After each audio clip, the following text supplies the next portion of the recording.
बिस्मिल्लाहिर्रहमानिर्रहीम। अस्सलाम वालेकुम नाज़रीन, आप यूट्यूब चैनल देख रहे हैं। मैं इमरान खान हूँ। मोहम्मद हुसैन नामी एक नौजवान है और उसे गोली मारी गई है रावलपिंडी में। और जीएचक्यू में मुबैना तौर पे ये दाखिल होने की कोशिश कर रहा था। माल रोड पे ये मौजूद था। इसके पास एक हथियार भी था, एक पिस्टल। और जो पहले पुलिस का स्टेटमेंट है वो मैं आपको बताता हूँ, क्योंकि ये एक छोटा मोटा मामला नहीं है। इसको बात को मेरे ख्याल में बहुत फैलाया जाएगा और उसकी तैयारी भी शुरू हो गई है। पुलिस का जो स्टेटमेंट है वो ये है कि मोरखा 11 अगस्त 2026 को दिन के वक्त 11:15 पे यानी 11:15 सुबह माल रोड रावलपिंडी में मोहम्मद हुसैन नामी शख्स ने सिक्योरिटी फोर्सेस पर फायरिंग कर दी। ये रावलपिंडी पुलिस के तर्जुमान का बयान है। फायरिंग के नतीजे में सिक्योरिटी फोर्सेस की पेट्रोलिंग टीम का एक अहलकार जख्मी हो गया। अच्छा, ये पेट्रोलिंग टीम है और माल रोड बता रहे हैं। कुछ लोग ये क्लेम कर रहे हैं कि जीएचक्यू के अंदर दाखिल हो रहा था, वैसे एरिया तो वो एक ही है। तो अब ये एग्जैक्टली किस जगह पे हुआ, इसकी तो सीसीटीवी फुटेज आएगी तो पता चलेगा कि ये वाकया किस तरीके से हुआ।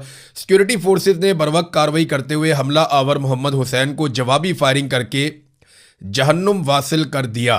दहशतगर्द मोहम्मद हुसैन के कब्जे से बरामद किए गए मोबाइल फ़ोन और दीगर सामान से मजीद शवाहिद सामने आए हैं। दहशतगर्द मोहम्मद हुसैन का ताल्लुक एक मखसूस सियासी जमात से था, ये जनाब रावलपिंडी पुलिस ने कहा। अच्छा, इसके फौरी बाद होता क्या है कि बड़े पैमाने पे कुछ वीडियोस सर्कुलेट करती हैं, कुछ तस्वीर सर्कुलेट करती हैं और उसमें दिखाया जाता है कि जो हमला आवर है इसके पास एक पिस्तौल मिला है और उसके अलावा इसके पास से एक झंडा पाकिस्तान तहरीक इंसाफ का वो बरामद हुआ है और एक मास्क के अंदर इसकी तस्वीर भी दिखाई गई। यानी इसकी कुछ वीडियोज़ हैं, कुछ तस्वीर हैं, सोशल मीडिया पे आपको पता है आजकल सारे लोग डालते हैं। तो उसमें ये दिखाया जा रहा है कि ये बहुत बड़ा दहशतगर्द है, इसने माजी में गुलेल भी चलाई हुई है। ये गुलेल के साथ जो है वो पत्थर फेंक रहा था माजी में। और चंद ही मिनटों में इसकी सारी वीडियोज़ पुरानी जो हैं वो हासिल कर ली गई सोशल मीडिया से और वो चलाई गई। उसमें दिखाया गया कि ये एक जगह पे कहीं गुलेल चला रहा है, एक जगह पे कोई मास्क इसने पहना हुआ है। और जो सियासी जमातों के कारकुन वहाँ पे कारखानों मार्केट है वहाँ से ले लेते हैं जाके आंसू गैस से बचने के लिए, और पॉलिटिकल पार्टीज़ के पास भी ये होते हैं। तो पुलिस का स्टेटमेंट मैंने आपको बताया कि पुलिस ये कह रही है कि इस तरीके से ये वकूआ हुआ। कुछ लोग ये कह रहे हैं कि जीएचक्यू के अंदर दाखिल हो रहा था। ये मोहम्मद हुसैन है कौन, इसके बारे में किसी ने अभी तक पता नहीं किया। हमारे कुछ सहाफ़ी दोस्त हैं, उनसे मैंने रब्ता किया और मैंने कहा जी फौरी तौर पे जो इसका बैकग्राउंड है वो चेक करें, इसका घर कहाँ पे है, ये रहता कहाँ पे है, क्योंकि इसको जोड़ा गया सुहेल अफरीदी के इलाके से और ये कहा गया कि ये सुहेल अफरीदी का ताल्लुक वाला आदमी है। बल्कि ये भी दावा किया गया कि ये सुहेल अफरीदी के साथ राब्ते में था और ये उन अकाउंटों से ट्वीट्स हुए जो अकाउंट पाकिस्तान की मिलिट्री एस्टेब्लिशमेंट की ईमा के ऊपर रोज़ाना की बुनियाद पर ट्वीट करते रहते हैं। अब जब इसके इलाके का हमने पता करवाया तो इसका ताल्लुक खैबर पख्तूनख्वा से, खैबर के इलाके से और वज़ीर आला के इलाके से ही है। मलक दीन खेल एक एरिया है जो ऑपरेशन से मुतासरा इलाकों में से एक है। यानी ये आदमी और इसकी फैमिली जो मिलिट्री ऑपरेशन है उससे मुतासरा लोगों में से एक है। मलक दीन खेल के इलाके में अगर आप जाएं ना तो वहाँ पे आपको हर 10 में से 9 या 10 बंदे आपको पाकिस्तान तहरीक इंसाफ के ही मिलते हैं। वहां पे आपको 2 ही झंडे नजर आते हैं, एक पाकिस्तान का और एक तहरीक इंसाफ का। और ये वो इलाका है जहां पे पाकिस्तान तहरीक इंसाफ का झंडा दुकान पे बिकता है। नॉर्मली जो पॉलिटिकल पार्टीज हैं वो अपने झंडे मुफ्त देती हैं, लेकिन यहां पे पाकिस्तान तहरीक इंसाफ का झंडा जो है वो दुकान पे बिकता है और लोग खरीद के अपने साथ रखते हैं। तो वाबस्तगी ऐसी जबरदस्त है पीटीआई के साथ। तो ये भी पाकिस्तान तहरीक इंसाफ का दीवाना था। ये नौजवान बहुत ज़्यादा पाकिस्तान तहरीक इंसाफ को पसंद करता है, हर तहरीक के अंदर जाता रहा। जैसे बाकी नौजवान अपनी वीडियोस लगाते हैं, ये भी अपनी वीडियोस लगाता रहा सोशल मीडिया पे। ये कोई ओहदे शोदे पे नहीं रहा। इसकी उम्र जो इसकी अब, क्योंकि वहाँ पे जो खैबर राइफल्स के हेड ने राब्ता किया, यानी जब ये बंदा वहाँ पे मारा गया इस्लामाबाद रावलपिंडी में, तो खैबर राइफल्स का जो हेड है उसने राब्ता किया इसके ख़ानदान से और पूरी कौम के लोग इकट्ठे होकर जाकर उनसे मिले। अब उन्होंने जो मालूमात वो कौम के लोगों ने दी है वहाँ पे जाके खैबर राइफल के हेड को, या वहाँ जाके उन्होंने जो बताया और जो इलाके से मालूमात इकट्ठी हुई हैं वो मैं आपके सामने रखता हूँ। ये जो नौजवान है इसका एक भाई सरकारी मुलाजिम भी है, 2 भाई इसके जो है वो बैरून मुल्क भी रहते हैं, पाकिस्तान से बाहर रहते हैं। इसकी जो उम्र है वो गलत बताई गई है, उम्र 18-19 साल तक इसकी उम्र है, इससे बड़ी उम्र इसकी नहीं है, इसकी फैमिली ये बता रही है।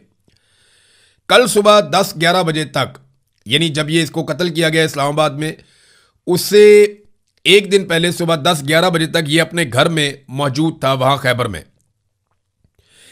एक और चीज जो इसके बारे में बताई कि ये ज़हनी तौर पे बीमार था और इन लोगों का एक प्रॉब्लम है कि इनको दौरे पड़ते हैं, यानी इनकी फैमिली के अंदर ये इशू है कि ये स्ट्रेस मैनेज नहीं कर सकते। ये होता है, जो लोग साइकोलॉजी को जानते हैं या जो साइकेट्रिस्ट हैं उनको आइडिया हो गया कि मैं क्या बात कर रहा हूं।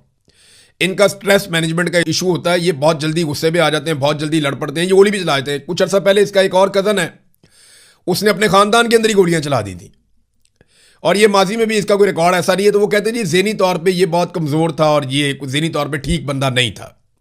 ये उसकी फैमिली ने जाकर वहां पे बताया और पीटीआई का ये दीवाना था।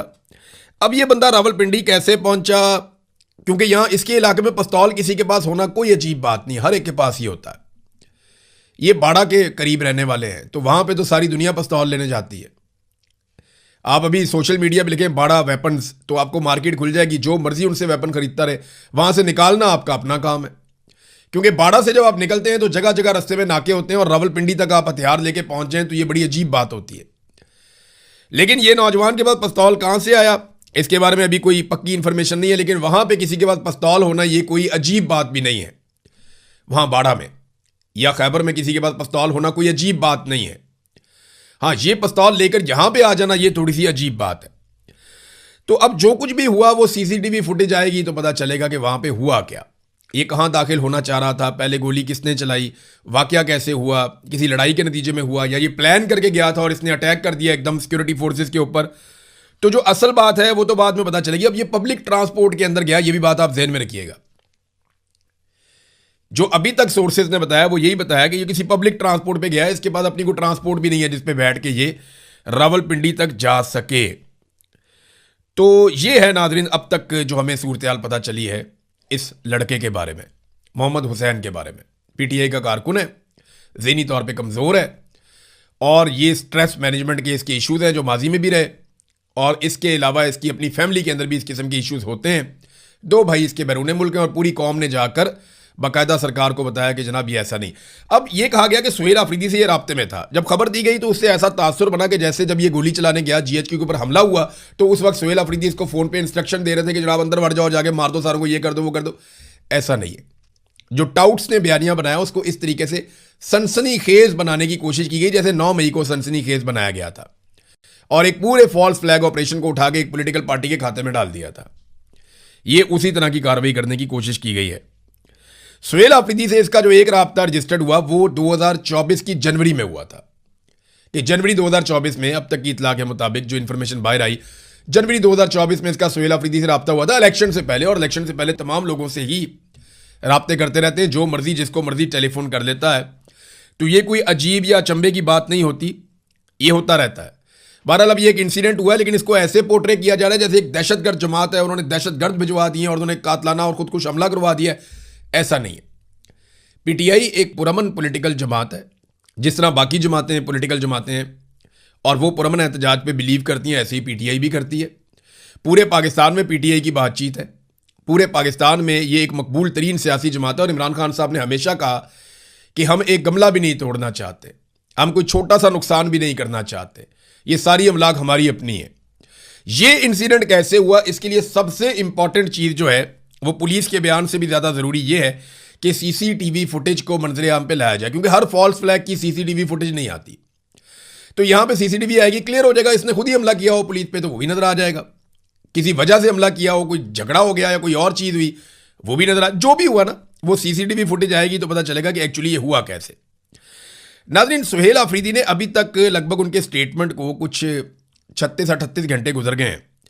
उन्होंने अभी तक ना तो सेक्टर कमांडर का नाम लिया कि वो कौन सा सेक्टर कमांडर था जिसने उन्हें धमकी लगाई, उसकी जरूरत कैसे हुई कि एक मुंतखब वजीर आला को एक सरकारी मुलाजिम जो है, जो तनख्वाहदार मुलाजिम है, वो धमकी लगा रहा है कि तुमने अगर लॉन्ग मार्च का ऐलान किया तो हम तुम्हें नाअहल कर देंगे। उस सेक्टर कमांडर का नाम लेने की जरूरत अभी तक सुहेल आफरीदी साहब ने नहीं की, उनको लेना चाहिए और ना ही उन्होंने कार्रवाई शुरू की है। तो फिर अगर वो ये इतना सा काम नहीं कर सकते, यानी तहरीक चलानी है आसिम मुनीर के खिलाफ, नाम सेक्टर कमांडर का नहीं ले सकते, ये बहुत जरूरी है।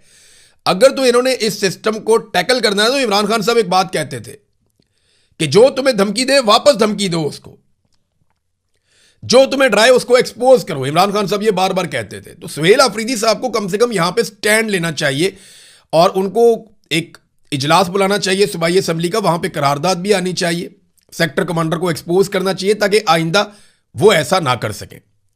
अब अगर वो उन्होंने इसलिए नाम ले लिया है कि मैं पहले ही नाम ले लेता हूं, थोड़ा सा बता देता हूं, नाम नहीं लेता लेकिन थोड़ी सी बात निकाल देता हूं ताकि कल को मुझे हटाने से पहले वो 10 दफा सोचे कि मैंने तो ये बात खोल दी थी, तो ये अगर इस तरह उन्होंने इस्तेमाल किया तो एक अलग बात है। देखिए, सुहेल अफरीदी को सियासी शहीद बनने की बजाय जो है तहरीक के लिए स्ट्रीट मूवमेंट चलानी चाहिए, जिसका इमरान खान साहब ने लगभग 1 साल पहले कहा था कि ये चलाई जाए। अब जब सुहेल अफरीदी ने ये नाम लिया था ना, अब मुझे वहां पे सहाफियों ने एक दो चीजें बताई। उन्होंने कहा अब सुहेल अफरीदी ने ये नाम लिया ना कि सेक्टर कमांडर ने मुझे धमकी लगाई है, तो बाद में पीटीआई के लोग पीछे आए सहाफियों के, और उन्होंने बाद में कहा, सफाइयां देते रहे कि जनाब ये तो मुंह से निकल गई बात, स्लिप ऑफ टंग हो गई, हम ये बात करना नहीं चाहते थे, हमारे मुंह से ये बात निकल गई। भाई निकल गई है तो अब उसके ऊपर पैरा दें और आप बताएं कि किसने किया, क्यों किया, कैसे किया, किस वक्त किया और उस पर कानूनी कार्रवाई कौन सी होनी चाहिए। एक और चीज मैं सुहेल अफरीदी साहब से गुजारिश करना चाहता हूं और वो इस बात पे तवज्जो दें।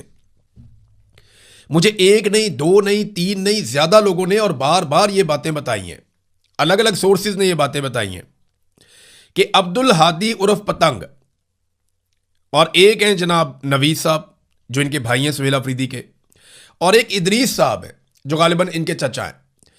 मेरी सिर्फ इतनी गुजारिश है कि अभी तहरीक का टाइम है, आप इन पे नजर रखें और ना सिर्फ इनके ऊपर नजर रखें बल्कि आप इन्हें कंट्रोल करें। ये लोग लगातार जो कर रहे हैं वो कोई भी पॉलिटिकल आदमी कभी भी बर्दाश्त नहीं कर सकेगा, उसका बोझ नहीं उठा सकेगा। ये लोग सुहेल अफरीदी के रिश्तेदार हैं, अब्दुल हादी उर्फ पतंग हैं, इदरीस नामी है उनके चचा है गालिबन, फिर एक उनके भाई भी हैं। तो इन चीज़ों का ख्याल रखना पड़ेगा उन्हें, उनका करियर अभी शुरू हुआ है। उस्मान बुज़दार के रिश्तेदार पागल हो गए थे, अंधाधुंध वो पैसा बनाने के चक्कर में वो अजीब तरीके से लग गए थे, लेकिन उस वक्त इमरान खान साहब बाहर थे, हमने इसको रिपोर्ट किया, उन्होंने एक्शन भी लिया था। लेकिन सुहेल अफरीदी साहब को ये चीज़ें खुद ही करनी पड़ेंगी, इस पर वो तवज्जो दें, वरना उनके लिए ना मुस्तकबिल में बड़े मसाइल हो जाएंगे। इमरान खान साहब की बहनें गई थी मिलने के लिए अपने भाई को, आज फिर मुलाकात नहीं करवाई गई, अभी तक तो मुलाकात नहीं हुई, तो रात हो गई अब तो एक मरतबा फिर मुलाकात नहीं हुई इमरान खान साहब की उनकी बहनों से। सारी कोशिशें करके उन्होंने देख ली, ये कैद तन्हाई ख़त्म नहीं हो रही, ना ही अदालत कोई सहूलत दे रही है। पाकिस्तान तहरीक इंसाफ ने सुप्रीम कोर्ट के बाहर एहतजाज किया, सारे इकट्ठे हुए, फिर एहतजाज को कॉल ऑफ किया गया जब अदालत ने एक तारीख दे दी कि ठीक है जी हम ये केस लगा देते हैं इमरान खान साहब की मुलाकात के हवाले से, कैद तन्हाई के हवाले से। तो मामला यहाँ तक पहुँच गए हैं कि सारी कोशिशें करके देख लेते हैं, लेकिन क्योंकि एक शख्स ने फैसला किया हुआ कि मैंने मुलाकात नहीं होने देनी, तो कोई कानून, कोई अदालत, कोई इदारा, कोई पार्लिमान, कोई वजीर आज़म, कोई कैबिनेट मेंबर, कोई अवामी एहतजाज दबाव, कोई चीज़ जो है, कोई लॉ बुक वो उसको वायलेट नहीं कर सकती जो फर्द वाहिद का हुक्म है। इसको डिक्टेटरशिप नहीं कहेंगे तो आप क्या कहेंगे। नाज़रीन, 13 और 14 अगस्त की दरमियानी रात पाकिस्तान तहरीक इंसाफ ने अनाउंस किया कि पाकिस्तानी निकलेंगे और इमरान खान के साथ इज़हार यकजहती करेंगे। अब ये क्योंकि जश्न की रात होती है, वैसे ही पाकिस्तानी निकलते हैं, तो पाकिस्तान तहरीक इंसाफ के झंडे जितने ज़्यादा नज़र आएंगे उतना ज़्यादा पता चलेगा कि पाकिस्तान तहरीक इंसाफ किस शिद्दत के साथ शहरों में निकली है और किस तरीके से वो एहतजाज भी कर रही है और इमरान खान साहब के हक़ में एहतजाज भी कर रही है और साथ में अपनी जश्न आज़ादी को भी सेलिब्रेट कर रही है। तो ये 13 और 14 अगस्त की दरमियानी रात को निकलने के लिए पाकिस्तान तहरीक इंसाफ ने अनाउंसमेंट की है।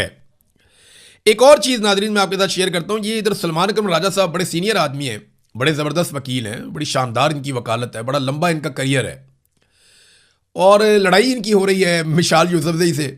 मैं हैरान हो जाता हूं कि ये किस लेवल पे क्या लड़ाइयां चल रही हैं। इनकी एस्टेब्लिशमेंट ने अजीबोगरीब किस्म के पाकिस्तान में खेल खेले हैं, अजीबोगरीब ही सूरत हाल पाकिस्तान में रहती है।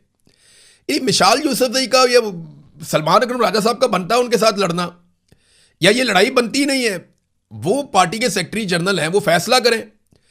माजी में भी उन्हें कहा गया फैसला करो, वो फैसला नहीं कर पाए। मेरे ख्याल में सलमान अकरम राजा साहब को शायद सियासत की इस बात की समझ ही नहीं आई कि जितना ज़्यादा आप गुंजाइश निकालते जाते हैं उतना ज़्यादा आपके लिए प्रॉब्लम होती जाती है।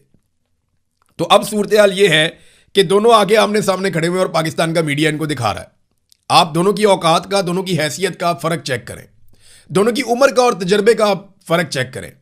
एक तरफ कहाँ पे पाकिस्तान का शानदार वकील, जिसका पाकिस्तान में आप टॉप 10 वकला के अंदर आप नाम ले सकते हैं, जिसका नाम जो है वो वकला में भी शानदार है और उसकी अपनी एक करैक्टर भी है, और दूसरी तरफ एक ऐसी खातून जिन्हें हम कल तक जानते भी नहीं थे और उनकी कोई स्ट्रगल भी नहीं है और उनके पीछे कुछ डेप्थ भी नहीं है। लेकिन आप गौर कर लें कि चल क्या रहा है। तो ये सलमान अकरम राजा साहब को ये चीज़ें बहुत जल्दी सीख लेनी चाहिए थी। लाहौर टाउनशिप में नाज़रीन एक वाक़या हुआ, 2 ख़वातीन को पकड़ के लाया गया चोरी के इल्ज़ाम में। दोनों ख़वातीन की वीडियो भी है, वो ठीक थी। फिर पता नहीं उनके साथ क्या हुआ, थाने में दोनों मर गई। और फिर पुलिस ने क्या किया कि भारी नफरी के साथ उनको उनके आबाई इलाके में पहुंचा के दफना दिया ज़बरदस्ती। और पुलिस ने कहा कि बिल्कुल किसी की आवाज़ बाहर ना निकले। पुलिस ने जिस तरीके से इस केस को हैंडल किया, वो तरीका ही बहुत अजीबोगरीब था। इससे पहले 2 गैर मुल्की ख़वातीन के साथ इसाक डार के ख़ानदान ने रेप करवाया लाहौर के अंदर।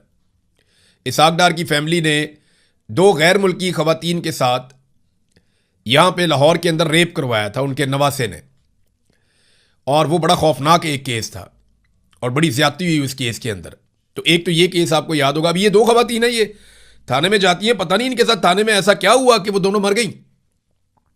और दोनों के बारे में कहा गया दोनों हार्ट अटैक से मर गई। और दोनों नौजवान ख़वातीन थीं, दोनों चोरी का इल्ज़ाम था।